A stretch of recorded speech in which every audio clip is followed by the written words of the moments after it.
Halo, perkenalkan nama aku Tasya Dedita Putri dengan NIM B501222057 dari Universitas Tadulako, Fakultas Ilmu Sosial dan Ilmu Politik, jurusan Ilmu Komunikasi.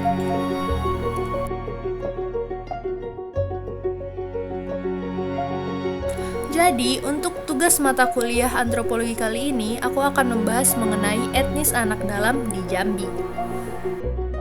Jadi, tonton terus videonya sampai habis supaya kalian juga memahami mengenai etnis ini. Let's go! Etnis anak dalam merupakan etnis asli sekaligus minoritas di Pulau Sumatera, tepatnya Jambi. Etnis ini sering disebut suku Kubu.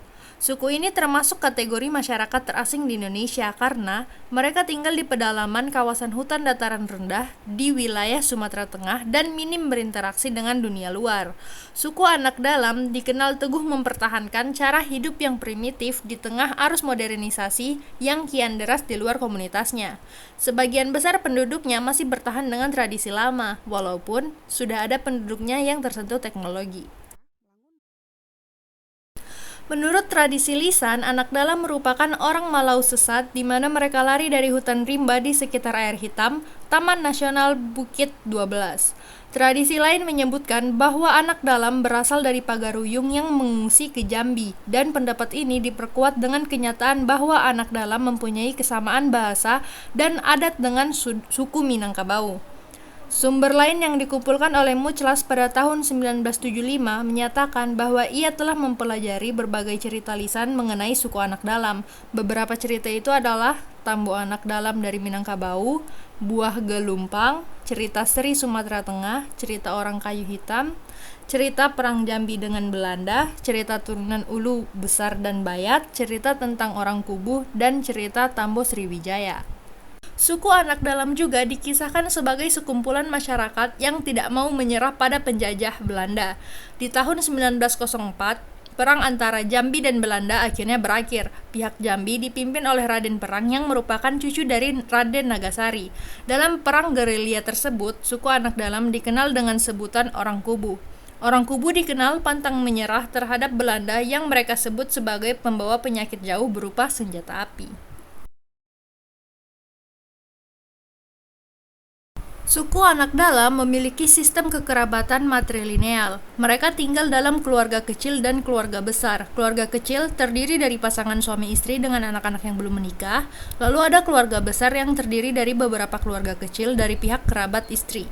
Anak laki-laki yang telah menikah harus tinggal bersama keluarga dan kerabat istri.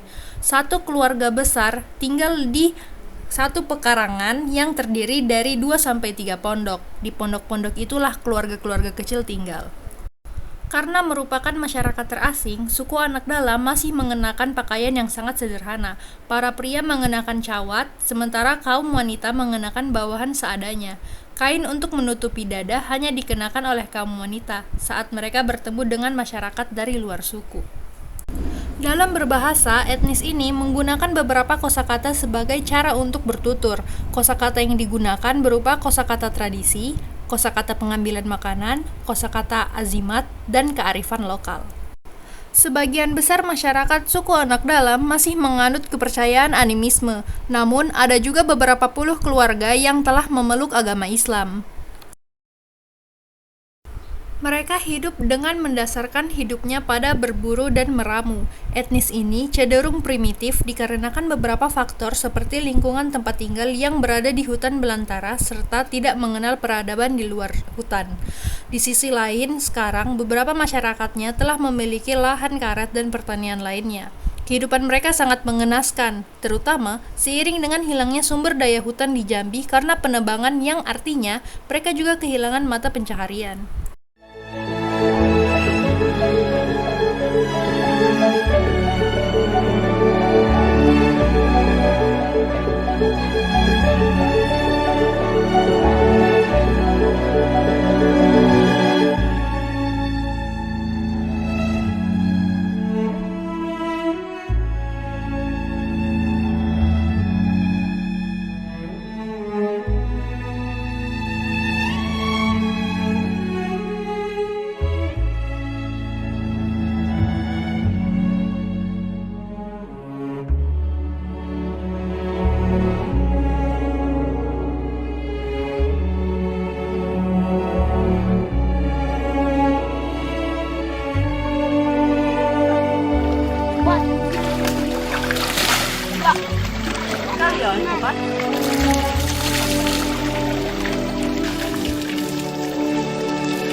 Suku anak dalam juga memiliki aturan hidup atau hukum adat yang harus ditaati oleh seluruh warganya. Ada 4 aturan hidup yang harus dijalankan, yaitu 1. Melangun, yaitu sebuah kebiasaan hidup berpindah-pindah atau nomaden yang masih dijalankan oleh suku anak dalam. Perpindahan yang dilakukan jika ada anggota keluarga yang meninggal. Mereka akan meninggalkan tempat tersebut dan mencari tempat tinggal baru, sebagai cara untuk menghilangkan duka karena ditinggalkan oleh keluarga tercinta. Kegiatan melangun akan terus dilakukan sampai rasa sedih mereka hilang. Yang kedua, pantang dunia terang. Dunia terang yang dimaksud adalah kehidupan di luar hutan rimba yang menjadi tempat tinggal suku anak dalam. Masyarakat yang tinggal di luar hutan rimba disebut sebagai masyarakat terang. Berinteraksi dengan dunia terang terkadang juga dilakukan oleh etnis ini meskipun sangat dibatasi. Yang ketiga, aturan mandi. Suku anak dalam adalah kelompok masyarakat yang sederhana dan masih menjalani kehidupan primitif. Suku anak dalam sangat membatasi diri mereka dalam aktivitas sehari-hari, termasuk juga saat mandi. Proses mandi hanya dilakukan dengan menyemburkan diri ke dalam sungai dan membasuh diri hingga mereka merasa sudah bersih. Mereka tidak perlu menggunakan sabun, sampo, dan lain-lainnya. Yang keempat, larangan berduaan laki-laki dan perempuan. Aturan tentang hubungan antara laki-laki dan perempuan dalam suku anak dalam ternyata cukup keras dan keduanya dilarang berduaan. Jika ketahuan melanggar, maka akan dikenai hukuman berupa kawin paksa.